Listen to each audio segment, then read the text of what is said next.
Monsieur Ndouxa Vincent de Paul est un Camerounais. Il est de la tribu Beti. En fait, le Cameroun est multi-ethnique. Il est de l'ethnie Beti. Il est né en 1957 à Yaoundé. Il a fait des études, il a travaillé dans l'administration camerounaise, il a été au cadre et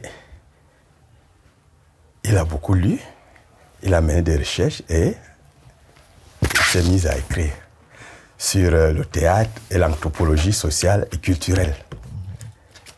Il est marié, il a des enfants, il a des petits-enfants. Et à ce jour, il vit au village, à Noma-Yosambankomo, dans le centre, dans la région du centre. Il passe ses journées à écrire. Et en même temps, il est le président du tribunal coutumier du groupement Wofouda. Et en même temps, il est patriarche, le porte-parole de Wofouda lors des événements heureux et malheureux.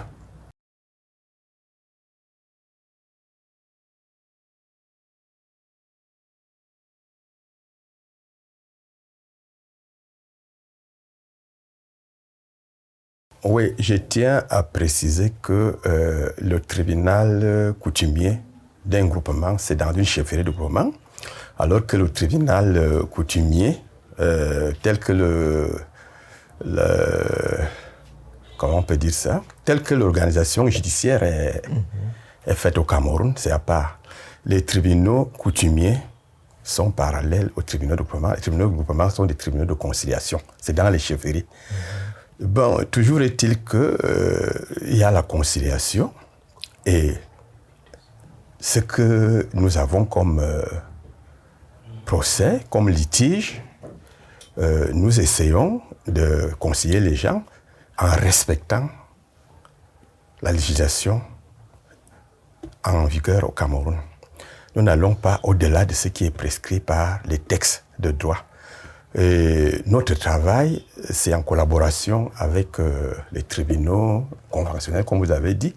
Et nous avons intérêt à travailler en collaboration avec eux pour un certain nombre de litiges, par exemple les litiges fonciers, et recours à nous parce que vous savez qu'ils sont compétents sur les litiges où il y a des titres fonciers. Dans les litiges du domaine national, c'est le préfet, le sous-préfet et ses auxiliaires qui sont les chefs traditionnels. Donc, je suis président du tribunal d'une chefferie de groupement. Il faut faire la distinction avec les tribunaux coutumiers qui sont dans l'organisation judiciaire du Cameroun et qui font partie de cette organisation-là.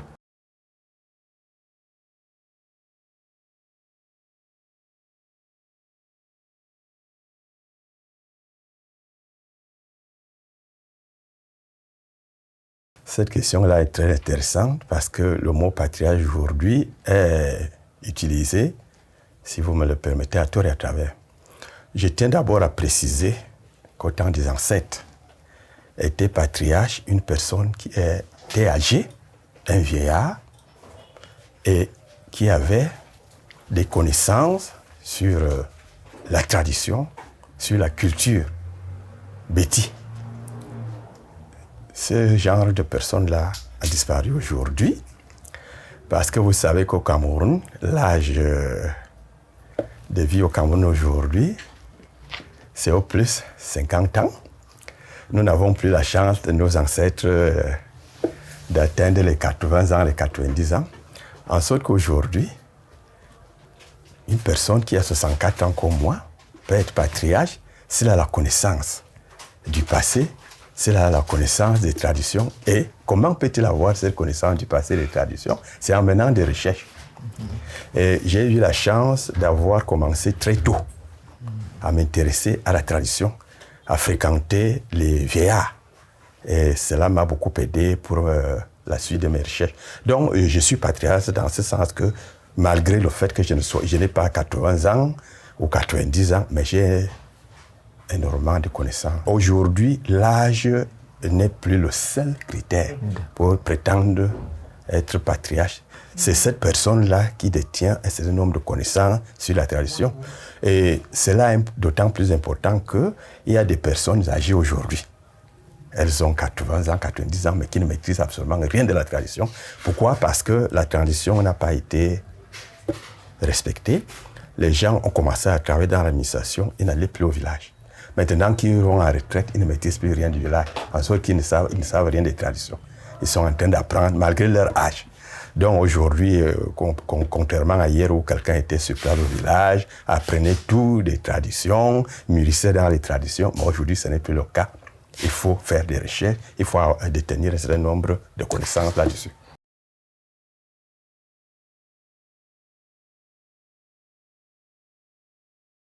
Et voilà, vous avez bien fait d'apporter cette précision-là, parce qu'il y a une différence entre l'initiation physique et l'initiation spirituelle, et même intellectuelle. Effectivement, il faut ça, il faut avoir cette initiation-là. Sinon, on ne peut pas se lever un beau matin comme ça, et on se met à parler de tradition.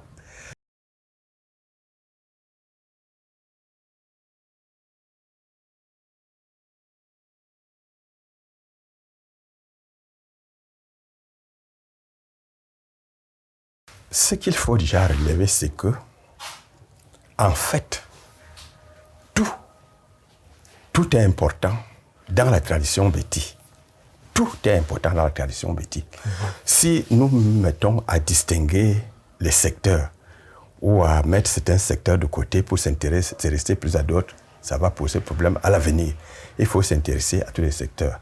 Nous avons une tradition qui est riche. S'il faut que les jeunes s'orientent à des recherches dans cette tradition-là, il y a beaucoup de secteurs. Mais il y a quand même des urgences. Oui, qu'est-ce qui est en train de se perdre et qu'on peut ramener à travers des recherches? Je peux dire que, contrairement à certaines autres tribus, la tribu Béti est en perte de vitesse. Beaucoup de choses, pour ne même pas dire toutes les choses, sont en train de se perdre. Elle a été orale comme les autres cultures, elle a été orale comme partout ailleurs, mais ce qu'il faut relever, c'est que les autres ont maintenu leur culture. L'homme Béti s'est beaucoup plus penché dans le modernisme et a tendance à oublier le passé. Et ça a été tellement en sorte que comme c'était oral, et je vous ai dit tout à l'heure qu'il n'y a pas eu une bonne transition. Il faut écrire surtout.